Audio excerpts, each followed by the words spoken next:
1997 ഒരു ദിവസം അർജന്റീനയിലെ ഒരു ആശുപത്രി. ഒരു ഡോക്ടർ ഗൗരവത്തോടെ ഒരു കുടുംബത്തോട് സംസാരിക്കുകയായിരുന്നു. അവരുടെ മുന്നിലിരുന്ന 10 വയസ്സുകാരൻ തല കുനിച്ചിരുന്നു. അവൻ ചെറുതായി കാണപ്പെട്ടു. പ്രായത്തിന് ഒത്ത ഉയരമില്ല.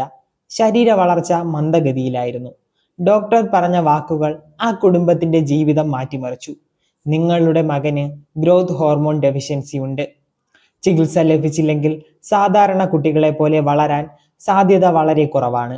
ആ അച്ഛൻ നിശബ്ദനായി. അമ്മയുടെ കണ്ണുകൾ നിറഞ്ഞു. ആ കുട്ടി ഒന്നും സംസാരിച്ചില്ല. പക്ഷേ അവന്റെ മനസ്സിൽ ഒരു ചിന്ത മാത്രം: ഞാൻ ഫുട്ബോൾ കളിക്കാരനാകണം. ആ കുട്ടിയുടെ പേര് ലയണൽ മെസ്സി. ഇന്ന് ലോകം ഗോട്ട് എന്ന് വിളിക്കുന്ന ആ മനുഷ്യൻ. പക്ഷേ ഈ വിജയത്തിന്റെ പിന്നിൽ ലോകമറിയാത്ത കണ്ണീരും വേദനയും പോരാട്ടവുമുണ്ട്. ഇതാണ് മെസ്സിയുടെ യഥാർത്ഥ കഥ. 1987 ജൂൺ 24 അർജന്റീനയിലെ റൊസാരിയോ. അവിടെ ഒരു സാധാരണ കുടുംബത്തിലാണ് ലയണൽ മെസ്സി ജനിച്ചത്. അച്ഛൻ ജോർജ് മെസ്സി ഒരു സ്റ്റീൽ ഫാക്ടറിയിൽ ജോലി ചെയ്തിരുന്നു. അമ്മ സെലിയ വീട്ടുജോലികൾക്കൊപ്പം കുടുംബത്തെ നോക്കി. സമ്പന്ന കുടുംബമല്ല, പക്ഷേ സന്തോഷമുള്ള കുടുംബമായിരുന്നു. മെസ്സിക്ക് 2 സഹോദരന്മാരും ഒരു സഹോദരിയും ഉണ്ടായിരുന്നു. കുട്ടിക്കാലം മുതൽ തന്നെ അവന് ഒരു കാര്യം മാത്രമേ ഇഷ്ടമുണ്ടായിരുന്നുള്ളൂ: ഫുട്ബോൾ. കുടുംബാംഗങ്ങൾ പിന്നീട് പറയാറുണ്ടായിരുന്നു, മെസ്സി നടക്കാൻ പഠിക്കുന്നതിന് മുമ്പ് പന്ത് തട്ടാൻ പഠിച്ചു. മെസ്സിയുടെ ജീവിതത്തിൽ ഏറ്റവും വലിയ സ്വാധീനം ചെലുത്തിയ വ്യക്തി അവന്റെ മുത്തശ്ശിയായിരുന്നു, സെലിയ ഒലിവേര. അവൾ തന്നെയായിരുന്നു കുഞ്ഞു മെസ്സിയെ എല്ലാ മത്സരങ്ങൾക്കും കൊണ്ടുപോയത്. അവൾ എല്ലായ്പ്പോഴും പറയുമായിരുന്നു, ഒരു ദിവസം നീ ലോകത്തിലെ ഏറ്റവും വലിയ ഫുട്ബോൾ താരമാകും. അന്ന് ആരും അത് വിശ്വസിച്ചില്ല. പക്ഷേ മുത്തശ്ശി വിശ്വസിച്ചു. ഒരു ദിവസം കുട്ടികളുടെ മത്സരത്തിൽ ഒരു കളിക്കാരൻ എത്തിയില്ല. ടീമിന് ഒരാളെ വേണം. മെസ്സിയുടെ മുത്തശ്ശി കോച്ചിനോട് പറഞ്ഞു, എൻ്റെ കോച്ചിനെ ഇറക്കൂ. കോച്ച് ആദ്യം ചിരിച്ചു, കാരണം മെസ്സി വളരെ ചെറുതായിരുന്നു. പക്ഷേ അവൻ മൈതാനത്ത് ഇറങ്ങിയപ്പോൾ എല്ലാവരും അമ്പരന്നു. അവൻ പന്തുമായി നൃത്തം ചെയ്യുകയായിരുന്നു. അവിടെ നിന്നാണ് ഒരു ഇതിഹാസം ആരംഭിച്ചത്. വർഷങ്ങൾ കടന്നുപോയി. മെസ്സി മികച്ച പ്രകടനം തുടർന്നു. പക്ഷേ ഒരു പ്രശ്നം കുടുംബം ശ്രദ്ധിച്ചു. അവന്റെ സുഹൃത്തുക്കൾ വളരുകയായിരുന്നു, പക്ഷേ മെസ്സി വളരുന്നില്ല. 10 വയസ്സായിട്ടും അവന്റെ ശരീരം വളരെ ചെറുതായിരുന്നു. അവൻ ടീമിലെ ഏറ്റവും ചെറിയ കുട്ടിയായിരുന്നു. ആദ്യമൊക്കെ കുടുംബം അത് കാര്യമാക്കിയില്ല. പക്ഷേ മാസങ്ങൾ കഴിഞ്ഞിട്ടും മാറ്റമില്ല. അവസാനം ആശുപത്രിയിൽ പരിശോധന നടത്തി.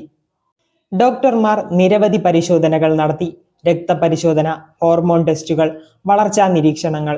അവസാനം റിപ്പോർട്ട് വന്നു: ഗ്രോത്ത് ഹോർമോൺ ഡെഫിഷ്യൻസി. അവന്റെ ശരീരത്തിൽ ആവശ്യമായ ഗ്രോത്ത് ഹോർമോൺ ഉൽപ്പാദിപ്പിക്കപ്പെടുന്നില്ല. അതായത് അവൻ സാധാരണ രീതിയിൽ വളരില്ല, ഉയരം കൂടില്ല, ശരീരശക്തി വികസിക്കില്ല.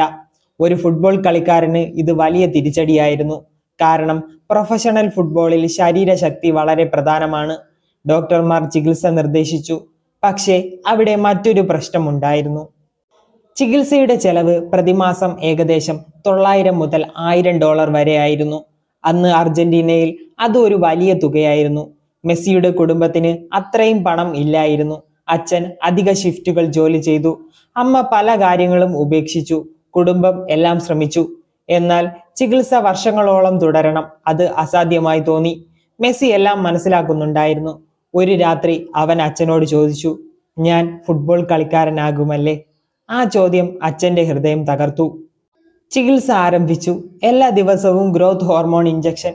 ഒരു ദിവസമല്ല, ഒരു ആഴ്ചയല്ല, വർഷങ്ങളോളം. ചെറിയ കുട്ടിയായ മെസ്സിക്ക് ഓരോ രാത്രിയും ഇഞ്ചക്ഷൻ എടുക്കേണ്ടി വന്നു.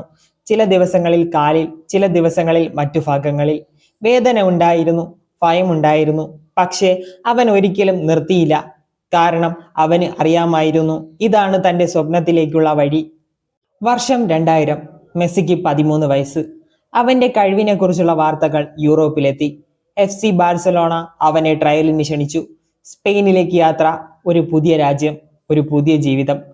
ട്രയലിൽ മെസ്സി മൈതാനത്ത് ഇറങ്ങി. മിനിറ്റുകൾക്കുള്ളിൽ എല്ലാവരും തിരിച്ചറിഞ്ഞു, ഇവൻ സാധാരണ കുട്ടിയല്ല.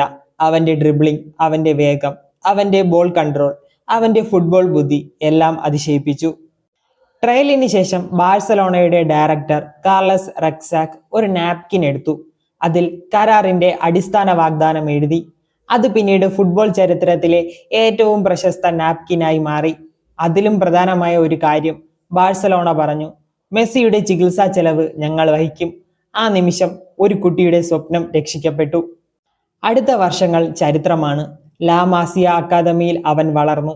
ശരീരവും വളർന്നു, കഴിവും വളർന്നു, ആത്മവിശ്വാസവും വളർന്നു. 17-ാം വയസ്സിൽ ആദ്യ ടീം അരങ്ങേറ്റം. പിന്നീട് ഗോളുകൾ, റെക്കോർഡുകൾ, കിരീടങ്ങൾ, ബാലൻഡിയോറുകൾ, ചാമ്പ്യൻസ് ലീഗ്, ലാ ലീഗ എല്ലാം. ലോകം അവനെ ഏറ്റവും മികച്ച താരമായി അംഗീകരിച്ചു. 2022 FIFA world cup Qatar.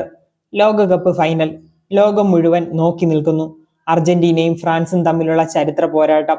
120 minute penalty shootout. അവസാനം മെസ്സി മുട്ടുകുത്തി കരഞ്ഞു. അവന്റെ സഹതാരങ്ങൾ ആഘോഷിച്ചു. ലോകം മുഴുവൻ കൈയടിച്ചു. 10-ാം വയസ്സിൽ വളരില്ലെന്ന് പറഞ്ഞ കുട്ടി ലോകത്തിന്റെ മുകളിൽ നിൽക്കുകയായിരുന്നു. മെസ്സിയുടെ കഥ ഫുട്ബോളിന്റെ കഥയല്ല, അത് പ്രതീക്ഷയുടെ കഥയാണ്. ഡോക്ടർമാർ സംശയിച്ചപ്പോൾ വിശ്വസിച്ച കുട്ടിയുടെ കഥ. പണമില്ലാതിരുന്നിട്ടും പോരാടിയ കുടുംബത്തിന്റെ കഥ. വേദനയെ വിജയമാക്കി മാറ്റിയ മനുഷ്യന്റെ കഥ. അതുകൊണ്ടാണ് ഇന്ന് ലോകം അവനെ ഗോട്ട് എന്ന് വിളിക്കുന്നത്. കാരണം അവൻ ജന്മനാ ഇതിഹാസമായിരുന്നില്ല, അവൻ പോരാടി ഇതിഹാസമായി.